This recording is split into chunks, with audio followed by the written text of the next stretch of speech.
Hey there vinyl junkies, welcome back to another one of my videos. I'm Jenny Kirk and you're watching my top 1000 vinyl albums from my own personal collection.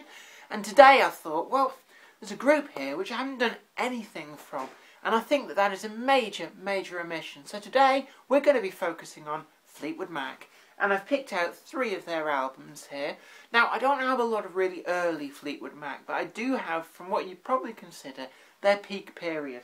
The first album I've picked is Tango in the Night, and this comes from probably the tail end of their really big period in the 80s, late 70s. We've got this lovely painted style artwork, a really big production value feel to this.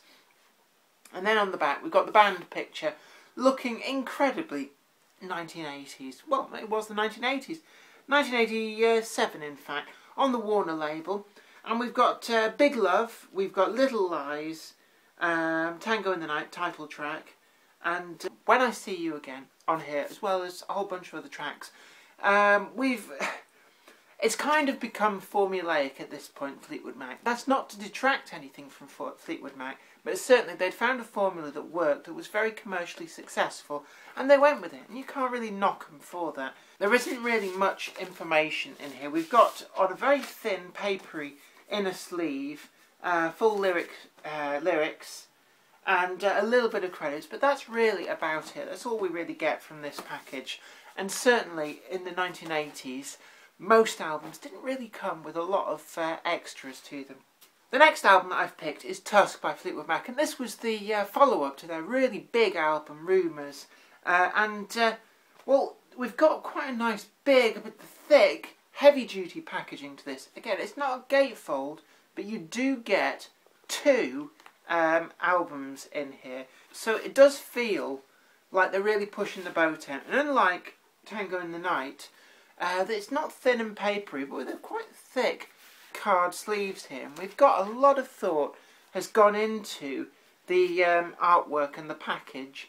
It almost feels like a late 80s Pink Floyd type album, and it wouldn't surprise me if Storm Thorgerson or one of his disciples had a hand in the artwork for this, because it really is out of a similar sort of mould. Now on this album, we go to the back of the main slipcase sleeve here to have a look what's on it.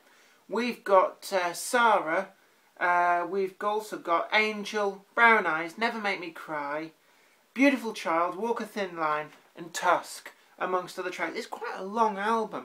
They could probably, if they'd have been so minded, pad this out to 2 albums and do kind of what Guns N' Roses did with Use Your Illusion 1 and 2.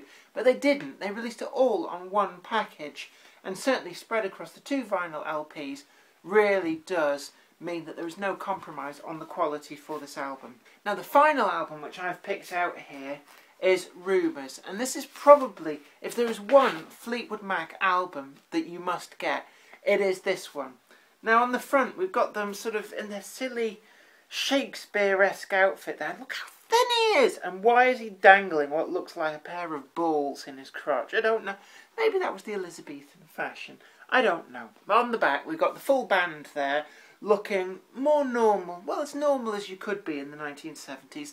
Again, this is another album from 1977, and like that ABBA album that we talked about earlier on, it was a good year for albums and films as well. Going to see Star Wars at the cinema, and I believe Alien wasn't that far behind either. But we've got on here the classic Fleetwood Mac lineup of John McVie, Lindsey Buckingham, Stevie Nicks, Mick Fleetwood and Christine McVie. And it's interesting actually that there were 2 couples in the band at the time. Mick Fleetwood was sort of the band maker, the deal breaker. It was his band after all. But there was 2 other couples and they were going through marital breakdown. And actually I've heard Mick Fleetwood talk about this in interviews since.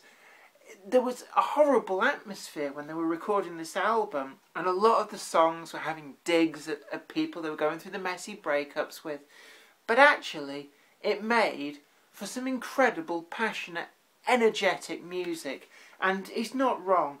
On here we've got Secondhand News, Dreams, Never Going Back Again, Don't Stop, Go Your Own Way, The Chain, You Make Loving Fun, which was actually it was a really brazen song about the affair that I have a feeling, was it Christine McVie? It was either Lindsay Buckingham or Christine McVie was actually having with one of the crew behind the back of their soon-to-be ex-husband. But this is just, it could almost be a greatest hits album, quite frankly. It's a great, great package. The chain, of course, I must specially mention this track. It was used, still is being used, in the BBC coverage of the Formula 1 Grand Prix. And that's where a lot of you will probably be familiar to that track. Inside, we've really not got much in the way of packaging. This record is in a plain paper slipcase. But we've also got a kind of, well, it's just like a fold out. So we've got the standard 12x12 LP size, folds out to 2.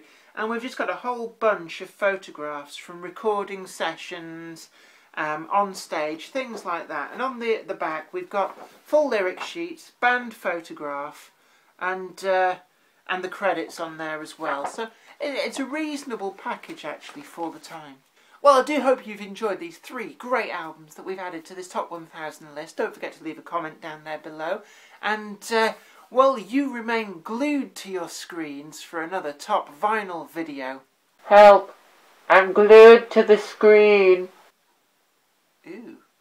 And we'll be seeing you next time, Vinyl Junkies. Until next time, keep those vinyl records spinning and take very good care of yourself. Bye for now.